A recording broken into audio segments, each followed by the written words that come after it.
پھر ہمارا تعلق قرآن سے ٹوٹ گیا یا توڑوا دیا گیا، وہی جیسے میں نفس و شیطان کے بارے میں کہہ رہا ہوں.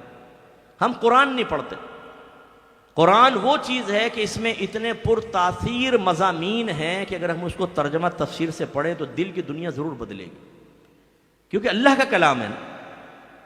مولا علی رضی اللہ تعالی عنہ ارشاد فرمایا کرتے تھے کہ جب میں چاہتا ہوں کہ اپنے رب سے باتیں کروں تو میں نماز پڑھتا ہوں، اور جب میں چاہتا ہوں کہ میرا رب مجھ سے باتیں کریں تو میں قرآن پڑھتا ہوں. ہم نے قرآن پڑھنا چھوڑ دیا.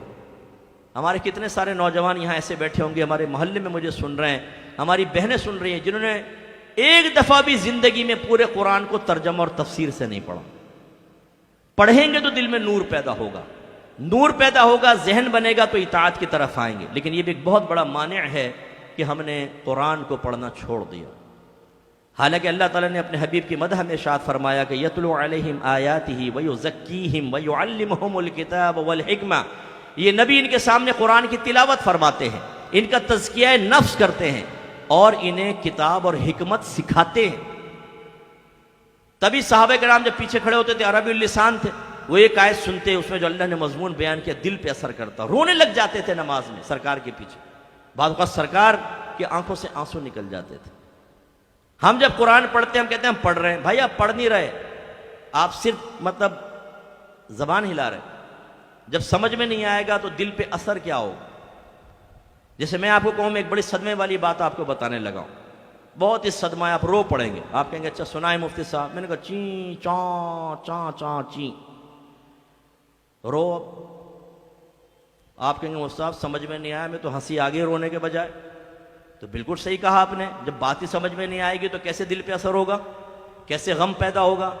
یہی میں آپ سے پوچھتا ہوں، قرآن ہمیں بڑا سمجھ میں آتا ہے جب ہم پڑھ رہے ہوتے ہیں، تو کچھ سمجھ میں نہیں آ رہا ہوتا تو مضامین قرآن ہمارے سامنے نہیں آتے تو پھر ہمارے دل کی دنیا کیسے بدلے؟ قرآن ہم نے چھوڑ دیا. حدیث ہمارے گھروں میں ہے ہی نہیں.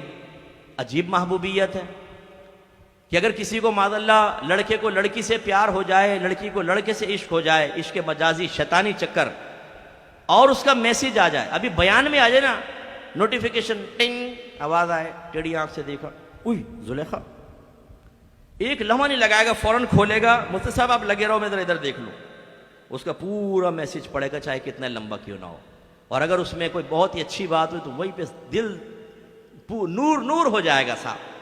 اب یہ نہیں کہ ڈیلیٹ مار دے، نہیں، اس کو سیو کر کے رکھے گا اور بار بار پڑھے گا اور خوشی محسوس کرے گا. میں کہتا ہوں واقعی اس کو سچی محبت ہے. اگر واقعی ایسا تو واقعی اس کو کچھ نہ کچھ محبت ہے. محبوب کے ساتھ ایسا ہی ہونا چاہیے، بالکل ایسا ہونا چاہیے. اب ہم بھی تو یہ دعویٰ کرتے ہیں کہ ہمیں نبی کریم صلی اللہ علیہ وسلم سے محبت ہے، ہم محب ہیں، سرکار ہمارے محبوب ہیں، لیکن سرکار کی حدیث پڑھنے کے بعد کبھی ایسی لذت ہم نے محسوس کی ہے؟ کبھی ایسا پیار محسوس کیا ہے؟ کبھی اتنے استغراق کے عالم میں اتنی توجہ کے ساتھ ہم نے حدیث کو پڑھا ہے؟ ہمارے گھر حدیثوں سے خالی ہوگا. کسی کے گھر میں سیاہ ستہ کا سیٹ شاید ہی ہو، شاید ہی بہت سارے ایسے بیٹھے ہوں گے جنہوں نے کبھی بخاری کو اپنے ہاتھ میں لے کر دیکھا ہو، بلکہ آنکھوں سے بھی دیکھا ہو، ہاتھ میں لینا دور کی بات، بہت ہی کم.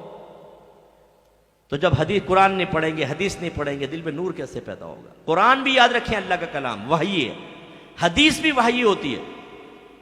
اس میں فرق یہ ہوتا ہے کہ جو قرآن کی وحی ہوتی ہے اس میں مفہوم بھی اللہ کی طرف سے ہوتا ہے اور الفاظ بھی اللہ کی طرف سے ہوتے ہیں. نبی کریم اپنے پاس سے الفاظ نہیں بدل سکتے، وہی بیان کریں گے جو اللہ نے نازل فرمائے، جو الہام فرمائے، انہی کے ذریعے وہ مفہوم بیان ہوگا. حدیث یہ اللہ تعالیٰ الہام فرماتا ہے اپنے نبی کو، یہ بھی وحی ہوتی ہے، لیکن اس میں سرکار کو اجازت ہوتی ہے کہ آپ اپنے الفاظ میں اس کو بیان کر دیں. اسی لیے قرآن کو کہتے ہیں وحی جلی اور حدیث کو کہتے ہیں وحی خفی. ہیں دونوں اللہ کے کلام، اور دونوں چیزیں ہم نے چھوڑ دیں.